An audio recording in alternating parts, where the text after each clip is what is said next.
Hi friends, అందరికీ నమస్కారం. Friends, దేశమంతా షాక్. మోస్ట్ వాంటెడ్ క్రిమినల్ పోలీసులు అదుపులో అయితే ప్రస్తుతం ఉన్నాడు. దానికి సంబంధించిన వివరాలు తెలుసుకుందాం. వీడియో పూర్తిగా చూడండి, అలాగే తప్పకుండా లైక్ చేయండి. మరిన్ని అప్డేట్స్ కోసం ఛానల్ని సబ్స్క్రైబ్ చేసుకోండి.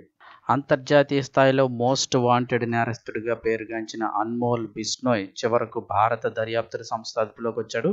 గ్యాంగ్స్టర్ లారెన్స్ బిష్నోయ్ తమ్ముడైన అన్మోల్ను అమెరికా అధికారులు డిపోర్ట్ చేయగా బుధవారం మధ్యాహ్నం ఢిల్లీ ఐజీఐ విమానాశ్రయానికి వచ్చిన వెంటనే ఎన్ఐఏ అతన్ని అయితే అరెస్ట్ చేసింది. 2022 నుంచి పరారీలో ఉన్న అతడు ఈ కేసుల్లో పట్టుబడిన 19వ నిందితుడిగా నిలిచాడు.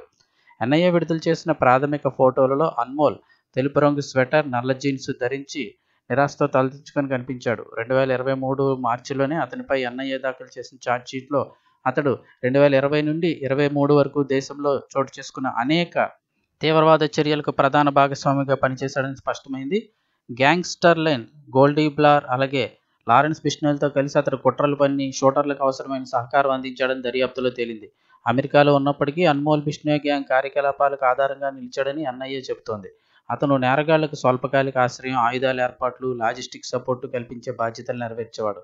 అంతేకాకుండా విదేశాల్లో కూర్చొని భారత వ్యాపారవేత్తల నుండి దందాలు వసూలు చేసే ప్రయత్నాలు కూడా కొనసాగించాడని విచారణ వివరాలు తెలియజేస్తున్నాయి.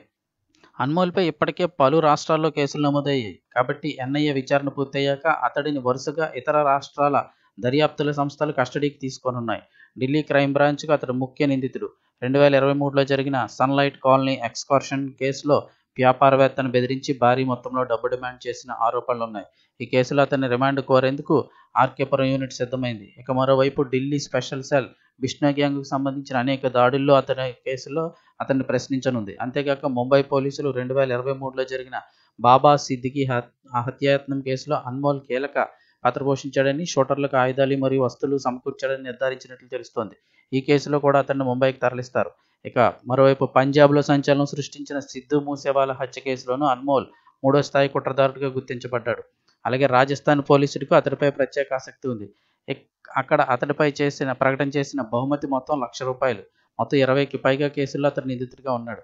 ఇప్పుడు ప్రధాన ప్రశ్న ఏంటంటే, ఇన్ని రాష్ట్రాల కేసుల్లో ఉన్న ఇతన్ని ఏ జైలుకి తరలిస్తారు? లారెన్స్ ఉన్నట్లే గుజరాత్లోని సబర్మతి జైలుకా, లేక ఆసియాలోని అత్యంత భద్రత కలిగిన తిహార్ జైలుకా? భద్రతా విశ్లేషణ అనంతరం నిర్ణయం తీసుకోనున్నట్లు అధికార వర్గాలు అయితే కనుక సూచిస్తున్నాయి.